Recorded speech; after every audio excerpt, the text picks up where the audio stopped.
kabulastugan. Hindi malilimutan ang asaran na merong pikunan, lalo na rin ang unang niligawan, unang kabiguan. At dyan nasiseryoso ang usapan, ang pagdadamayan ng tunay at tapat na kaibigan. Kung mga buwan, kaibigan namang maaasahan. Oh, di na tayo babata, edad may di nahahalata. Sa mga trip, unti-unti na tayo nagsasawa.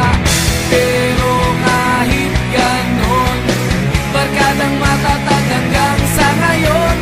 Minsan man magkita, tiyak may kwela, yan ang aking mga tropa.